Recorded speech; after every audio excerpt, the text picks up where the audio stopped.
Welcome to Transform, Tomorrow's Thinking Today. Real conversations on the innovations shaping businesses and our society.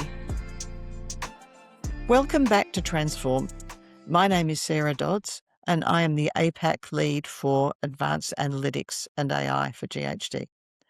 In the last episode, we explored how real-time data is changing how transport networks are planned and operated. Today, we're going to look at a different layer of that story. What happens when we start designing around how people actually behave on our roads?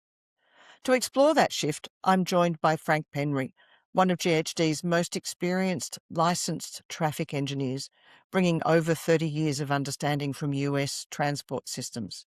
Frank, great to have you with us. Thank you, Sarah. I'm great to be here. Great. Let's get into it. So, Frank, you've been on tour across New Zealand and the Australian Eastern Seaboard for the last few weeks now. Part of that has been talking about your work as a transport engineer, and part of that has been observing the way people drive differently in different cultures.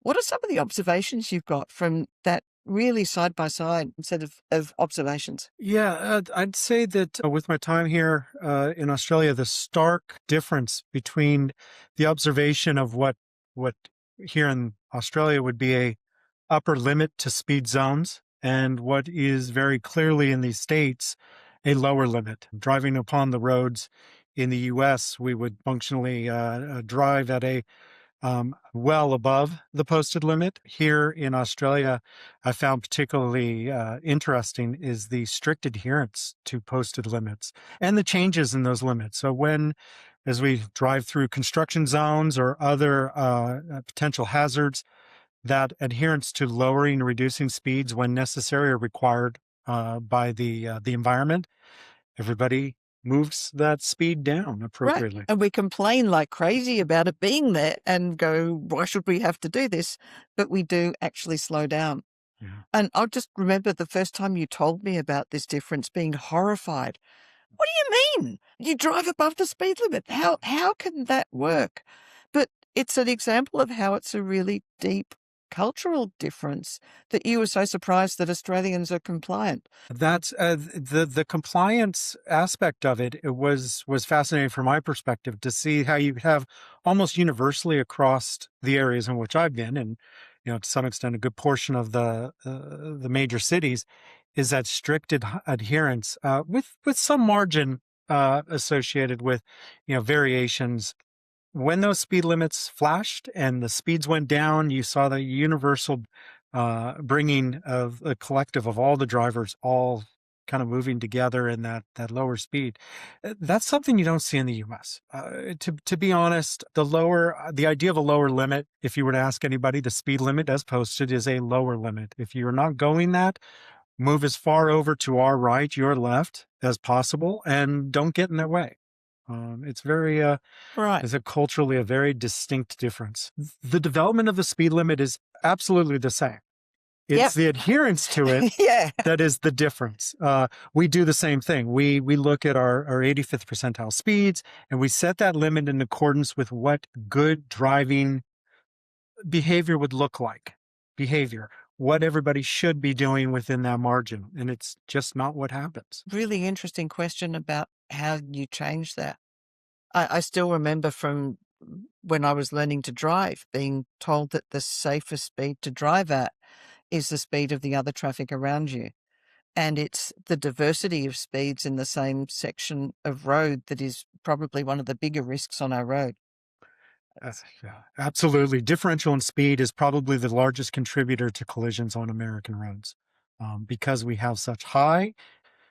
People do conform to the speed limit, and in some cases, adherence to the speed limit or slower speeds is usually due to inattention or distraction. Raises some interesting questions about what's going to happen as more autonomous vehicles hit our roads, because they will be programmed to travel at the speed limit. And if that's not the platoon speed, then you're actually introducing risk. That's a great point. And would there be some ability within the AI to drive an autonomous vehicle at a higher speed And based that's, upon yeah, the presence of those higher vehicles that are on the road already. and that's a whole lot of really interesting AI ethics to unpack about, do you do the safer thing or do you do the legally compliant thing when they are not aligned with each other? Exactly. Yeah. So, Sarah, this year, while we were at TRB together, you kind of significantly said that this was the year driver behavior data became a thing. What shifted in your mind?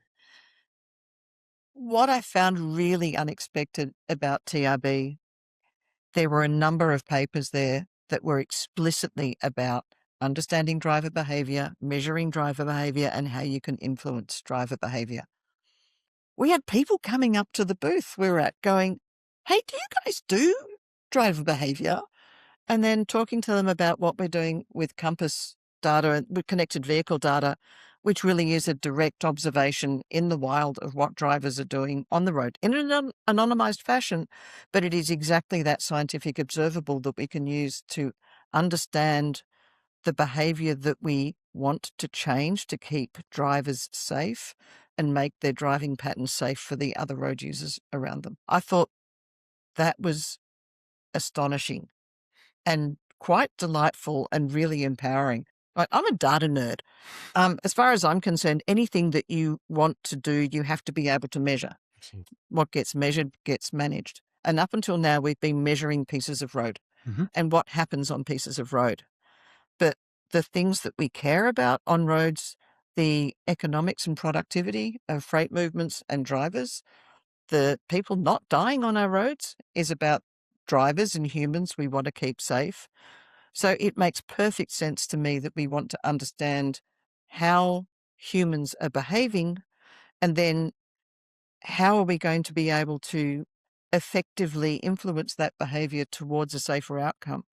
Right. Our earlier conversation about Australia and the US have very, very different starting points in terms of the culture around how both populations behave on the roads. The outcome both countries are looking for is the same. How can we encourage drivers to behave in a way on our roads that minimize the potential that they're not going to survive the journey or somebody isn't going to survive the journey? I think what's going to work for those two different populations is really, really different. But the outcome and where the connected vehicle data comes into it is we can try things. We can understand what works. We can measure the effectiveness of how it works. We've done a whole bunch of before and after studies in Australia about, here's an intervention, here is the behaviour pattern before the intervention, here is the behaviour pattern after the intervention.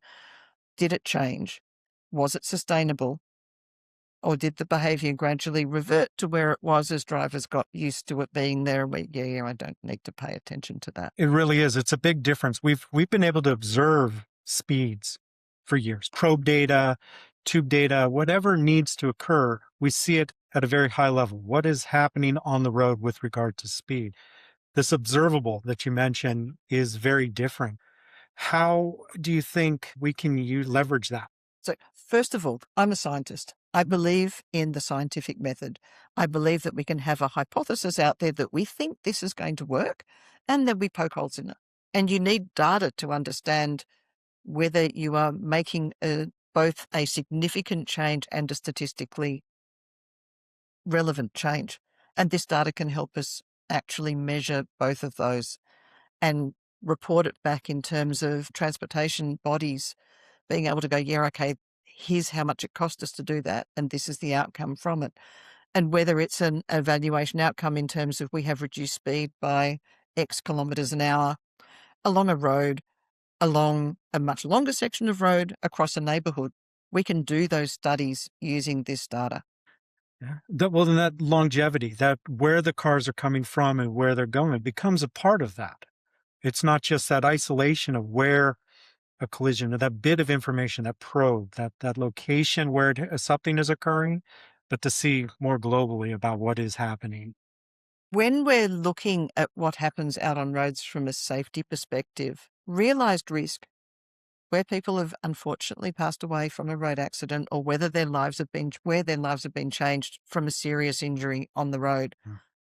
One of the things we've struggled with for a very long time is understanding whether that was a random one-off combination of factors that isn't going to be seen again, or whether there is a repeating pattern of risk at that location that says an accident is inevitable. Unless we do something to change that section of road, there is going to be an accident, and there are probably going to be multiple accidents.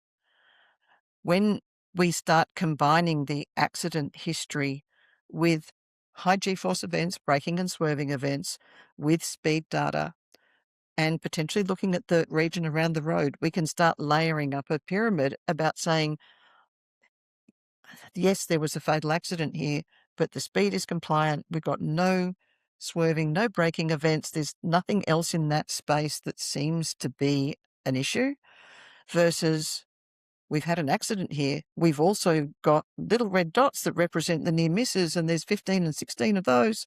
And then we've got some information about if the speed is compliant. There's clearly something causing those high G offence that may be an inappropriate speed limit, that may be non-compliance with the speed limit, but there is something that we can do at that location to help drivers understand what a safe speed is to drive at. This does not replace the super important work that is done around investigating accidents. Where somebody has died on our roads, we need to understand why. And that is necessary, but I think it is no longer sufficient to be able to get the safety outcomes that we're looking for, to really understand how we can influence towards net zero, which is what everybody is shooting for. It becomes that observable through data like this that helps us understand and correlate that to the greater fatal significant injuries, right? I mean, it's that pyramid. You mentioned that pyramid. Yeah. We need those lower layers to really understand where a collision that results in, well, an unfortunate fatality or even significant injury differs, where collisions may not always look different at face value, that by the type of the collision itself or the speed associated, what is the correlating factors that go into that? And we need those observables along the way. And that helps traffic engineers and the people who design our roads to go and have a look at those locations that may be a hotspot because there's been a single accident, or has been a hotspot because it looks like a really high risk area, and then be able to do some work to prioritise where there isn't sufficient funding, which of those should have the high priority for funding. You guys have a funny term associated with that identification of those hotspots, right? Do you call them black spots? Yeah. To me, we don't use that term. So when I think of a black spot, I think of something a little different, black ice, a little dark spot in things. Yeah.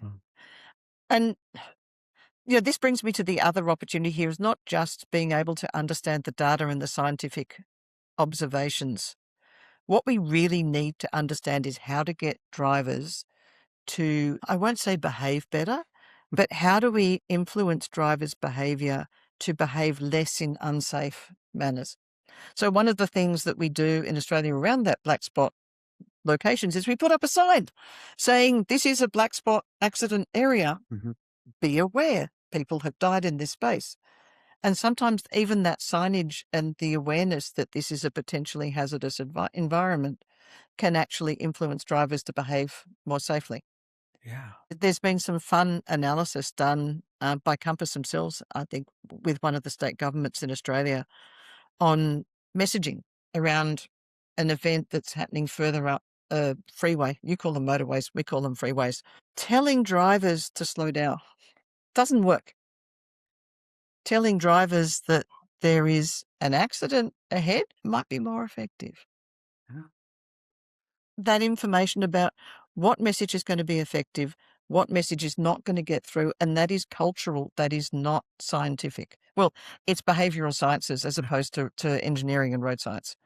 And the ability to bring in nudge and behavioural economics to how do we help drivers behave more safely, I think that's a massive opportunity globally. Well, the carrot and the stick, I mean, is really what it comes down to. Is I think we've all tried enforcement. I'd say enforcement seems to be a bit more driving conformance here in Australia than it does in the States. But, understanding why you're required to or leading you to a certain outcome, I think would become more appropriate. And I'd love to be able to test that through the data in the States, understanding, that sign alongside the road that says there's been so many collisions on this stretch, and there's a reason why you need to have your headlights on and why you need to travel more safely, becomes very apparent. And testing whether or not that is an appropriate measure is really going to be fascinating. Yeah. I'm laughing because one of the signs we see along the road in Australia is speed cameras enforcing in this area.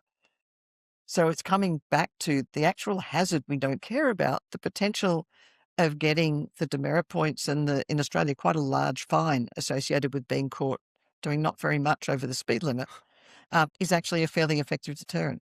Yeah. And in the US, it kind of works differently. Unfortunately, it works very differently, but hopefully we can also learn from our Australian colleagues and start to bring some aspects of observables from behavior Yeah. to the mix, so we can really understand what is working and what is not working. Because all we see is ultimately at a probe level data whether or not speeds are going down, but we don't always know why speeds are going down. Congestion drives speeds down, but if congestion isn't there and enforcement isn't there, left to our own demise, ultimately we Yeah. tend to keep creeping up. And that ultimately is leading to those higher fatal significant rates that we see across the country. Yes. Right. So- And we can also have a look at how drivers are responding, and are we getting a broader range of speeds on the same stretch of road, which is not safer necessarily, or are we actually getting a uniform drop of the way of drivers moving to a lower speed, which is actually the safer outcome that we're looking for? What does that transition look like, and how safe or unsafe is the transition, and how do you get to that safer outcome? I think that's just an awesome conversation for us to have in a lot of countries around the world. Towards zero is a challenge for almost every global government. And in most countries, it's currently going the wrong way. So maybe this data can help us by shifting the understanding from what's happening on a piece of road to this is what we think safer would look like. And we have our own cultural pathway to get there, but this is the data that might help us understand for our particular set of circumstances what is effective and what's not. Frank, thank you so much for joining us for that conversation. I've learned things I didn't know about the US. Great to chat. Safe travels home. And thank you, everybody, for listening. Thank you. You've been listening to Transform by GHD. Big ideas, real impact.